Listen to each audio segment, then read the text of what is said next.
Hi, I'm Dave Cut, and you're watching another Comic Chat. What's up, guys? Back again today to break down and go through the top 5 dads in the MCU, in my opinion. And I say the Marvel Cinematic Universe just because in the comics the stories are a little bit different, but we'll get into all of that. So without further ado, let's get started with number 5. Yondu. Now, Yondu may not be the biological father to Peter Quill, but he did act as his father. And he did kind of save him from his real father, as he didn't really hand him over to Ego. You people have issues. Well, of course I have issues. That's my freaking father! And ended up actually raising him and teaching him the Ravager ways that led him to become the man that we know today as Star-Lord. And even in the end, giving up the ultimate sacrifice of his life to save Peter in the end. He may have been your father, boy, but he wasn't your daddy. No! Oh, come! No! No! But in the comics, things were a little different. Peter was born on Earth and was never kidnapped by Yondu. He actually ended up meeting the Ravagers when he joined the astronaut program and stole a spaceship and flew it to space to try to find his father out there.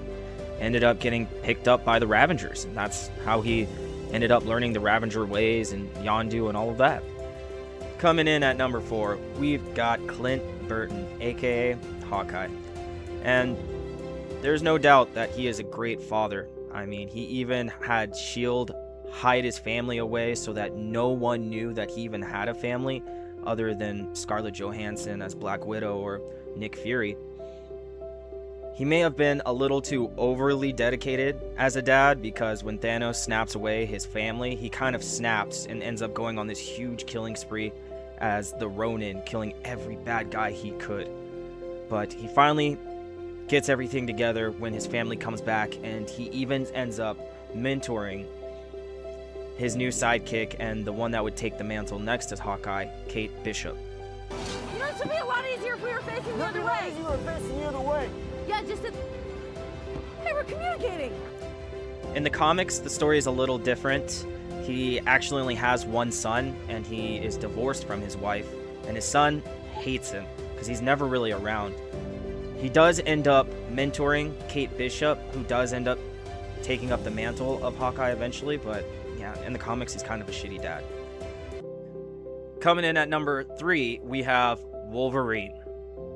Now, Wolverine might not have biological kids in the MCU, but he is a father figure and a mentor to a bunch of mutants, including people like Rogue or Jubilee or his clone, Laura/X-23, and countless other mutants in Xavier's school. He may seem very grumpy and distant, but he is a very, very protective and overbearing father. And even eventually, in the end of Logan, giving his life to save a group of young mutants. This is what it feels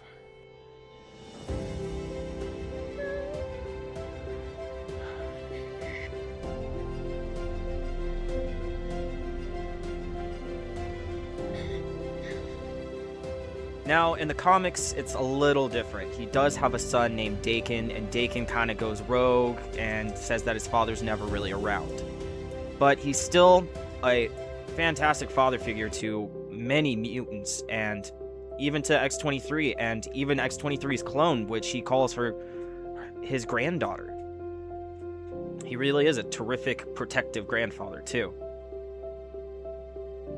And number 2 on the list is Cable.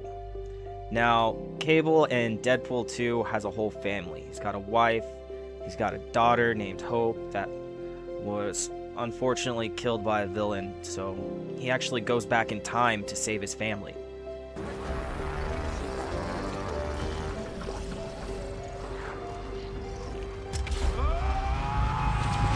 I mean, he goes back in time to kill a kid to stop his killer before he even becomes an adult. Hello, Russell. And even in the end, giving up the ability to go back and see his family just to save Deadpool. I mean, the guy really was a good person. He was never really a villain. Name's Hope. Well, what are you doing? Somebody swiped right. And in the comics, it's a little different. He does have a son, but him and his son have a very rocky relationship. His son gets brainwashed and then sent back to the future. A bunch of crazy stuff happens. But he does also have that daughter. He has the daughter Hope Summers. And she's actually the firstborn mutant after this huge massacre against the mutant kind.